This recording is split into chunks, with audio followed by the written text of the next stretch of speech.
स्वर सुधा मंच पर आप सभी का स्वागत है। प्रस्तुत है नीरजा हेमेंद्र की कहानी अमलतास के फूल।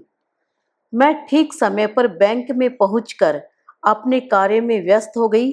व्यस्तता तो थी, किंतु हृदय आज कुछ विचलित और अशांत सा भी हो रहा है। मैं ये तो नहीं कह सकती कि न जाने क्यों आज हृदय के विचलित होने का जो कारण है उसे मैं समझ भी रही हूँ। प्रतिदिन की भांति आज भी प्रसन्न मन से मैं कार्यालय आई थी। बैंक आकर जब कुछ सहकर्मियों ने मुझे मेरे जन्मदिन की बधाई दी, तब मुझे स्मरण हुआ कि आज मेरा जन्म दिवस है। जीवन की आपाधापी में मैं आज का दिन विस्मृत कर बैठी थी। कार्यालय में एक दो परिचितों का भी फोन आया। तब से ही हृदय अशांत सा है, विचलित सा है। जन्म दिवस का स्मरण भी भला हृदय के विचलित होने का कारण हो सकता है। मैं दिन भर यही सोचती रही। बैंक से घर आकर पर्स व लंच बॉक्स डाइनिंग मेज पर रख अंजलि से चाय बनाने के लिए कहकर मैं सीधे बाथरूम में चली गई। मेरी छोटी बहन अंजलि, जो कि एक महिला कॉलेज में लाइब्रेरियन के पद पर कार्यरत है, वह मुझसे पूर्व ही घर आ जाती है। उसका कॉलेज बंद होने का समय मेरे बैंक बंद होने से पहले है, अतः वह मुझसे पहले घर में उपस्थित रहती है। अंजलि के घर में रहने से मुझे बड़ी राहत मिलती है। एक तो घर खुला मिलता है, घर खुला मिले तो घर में ताजी हवा व रोशनी रहती है, अन्यथा बंद घर खोलने पर कुछ समय तक कमरे का वातावरण दम घोटू सा रहता है। यूं भी बंद घर खोलकर प्रवेश करने में मुझे न जाने क्यों अकेलेपन की अनुभूति बढ़ जाती है। अंजलि के पहले से घर में मौजूद रहने से मुझे अच्छा लगता है। वॉश बेसिन के शीशे में स्वयं को देखते हुए मैं सोचने लगी कि घर से बैंक और बैंक से घर की दिनचर्या में समय कब इतना आगे बढ़ गया। मुझे आभास तक न हुआ कि मैं उम्र की 53 सीढ़ियां पार कर चुकी हूँ। उफ, 53 वर्ष! यह तो समय की एक बड़ी अवधि है। मैंने दर्पण में स्वयं को देखा, जैसे प्रथम बार देख रही हूँ स्वयं को। काले सफेद उलझे बाल, आंखों की चारों तरफ स्याह घेरे, नाक पर चश्मे का भूरा निशान, निस्तेज चेहरा। क्या ये मैं ही हूँ? अब से पूर्व तो मैं ऐसी नहीं थी, या कि स्वयं को इससे पूर्व ध्यान से देखा ही नहीं था, या उस दृष्टि से देखने की आवश्यकता ही न पड़ी हो जैसे आज देख रही हूँ।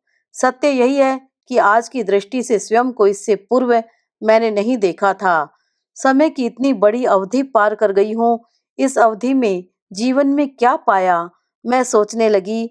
हाथ मुंह तो कब का मैं धो चुकी थी, किंतु आज दर्पण के समक्ष खड़े होकर स्वयं से बातें करने का मन हो रहा था। आखिर क्या पाया मैंने इस लंबी अवधि में? क्यों मैं उम्र के इस पड़ाव पर किसी अनजाने भय से बच्चों की भांति भयभीत रहने लगी हूँ? पहले तो मैं ऐसी नहीं थी। पहले क्या था मेरे पास और आज क्या नहीं है?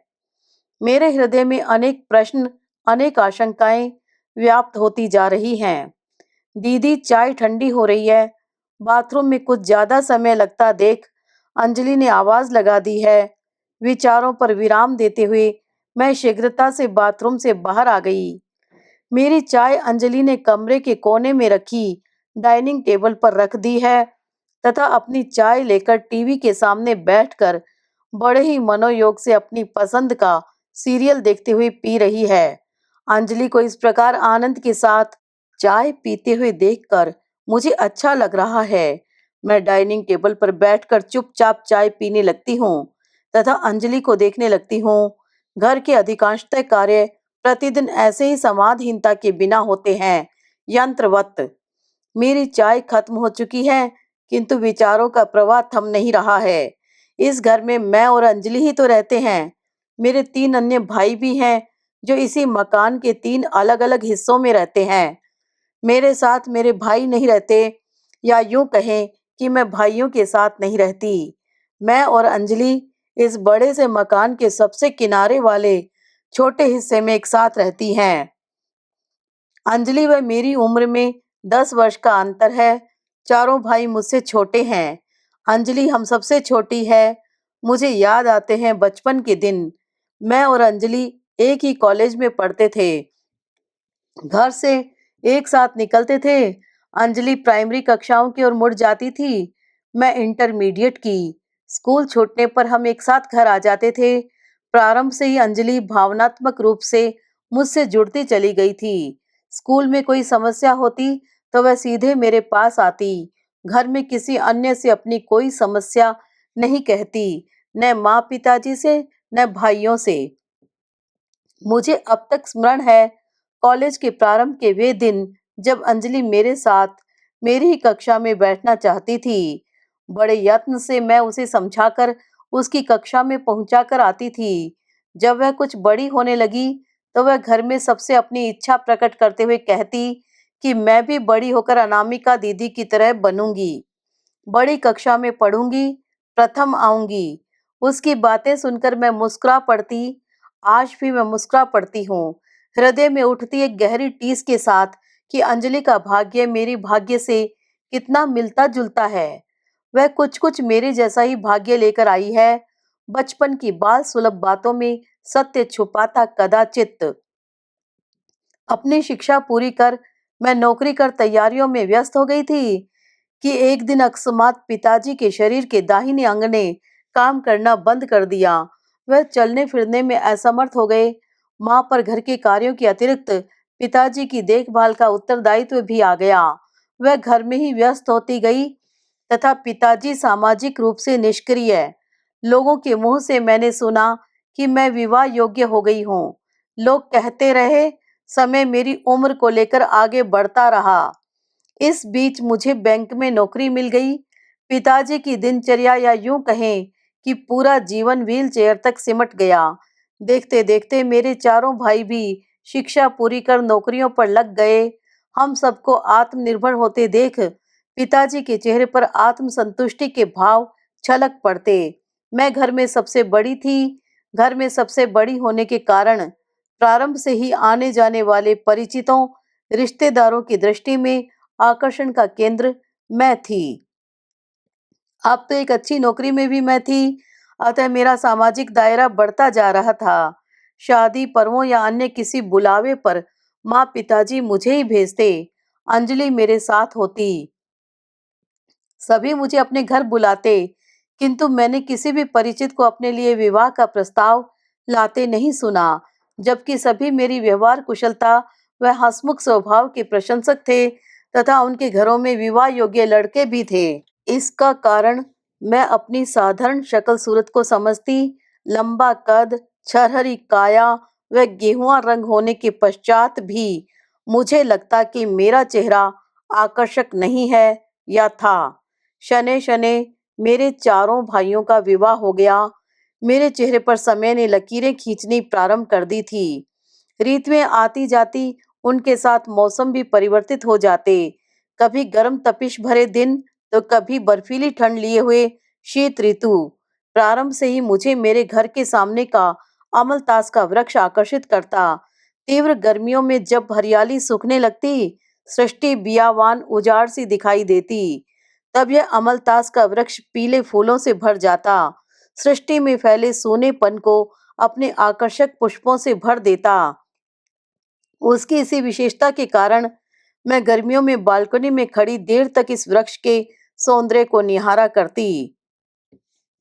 विवाह की मेरी उम्र निकल चुकी थी, किंतु अंजलि विवाह की उम्र को छूने लगी थी। उसकी शिक्षा पूरी हो चुकी थी। 1 वर्ष घर में रहने के पश्चात अकेलेपन से ऊब कर उसने अपने लिए नौकरी तलाशनी प्रारंभ कर दी थी। स्वयं के प्रयत्नों से उसने अपने लिए एक बालिका डिग्री कॉलेज में लाइब्रेरियन की नौकरी प्राप्त कर ली। उसके दिन कॉलेज में वह रातें घर में कटने लगी। घर में आने जाने वाले रिश्तेदारों से बेटियों के लिए रिश्ते बताने के लिए कहते कहते पिताजी एक दिन इस दुनिया से चले गए। पिताजी के निधन के पश्चात माँ अस्वस्थ रहने लगी। भाइयों के अपने अपने घर संसार में व्यस्त हो जाने के कारण वे मुझे ही अंजलि के लिए कोई योग्य वर तलाशने के लिए कहते। मैं जैसे ही बैंक से घर आती, उनकी कातर दृष्टि मेरी तरफ उठ जाती, मानो मैं कोई चमत्कार कर अंजलि के लिए योग्य वर लाकर उनके समक्ष खड़ा कर सकती हूँ। मैंने यह चमत्कार किया। इसी शहर के एक अच्छे लड़के से अंजलि का विवाह तय कर दिया। लड़के वालों की इच्छा अनुसार विवाह कोर्ट में हुआ। मैं भी कोर्ट में विवाह के लिए सहमत थी। आर्थिक व्यवस्थाएं इधर भी थी, अतः दोनों पक्ष कोर्ट विवाह हेतु सहमत थे। घर गृहस्थी के सभी साजो सामान, गहने, बर्तन, जेवर के साथ हमने अंजलि को विदा किया।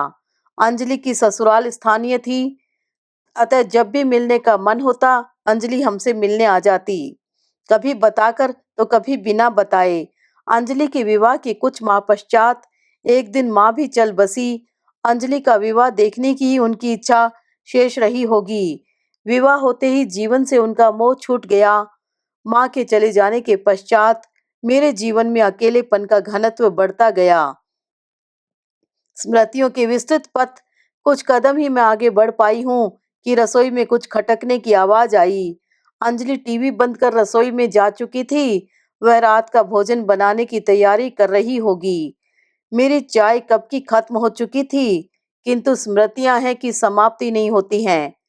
किसी मैदान में बारिश के पश्चात स्वतः उगाई घास व असंख्य बिरवों सी स्मृतियां मानस पटल पर विस्तृत हो जाती है। रसोई से आती खटपट की ध्वनियां मेरी एकाग्रता को बाधित कर रही थी। मैं कमरे से निकल बाहर बालकनी में खड़ी हो गई।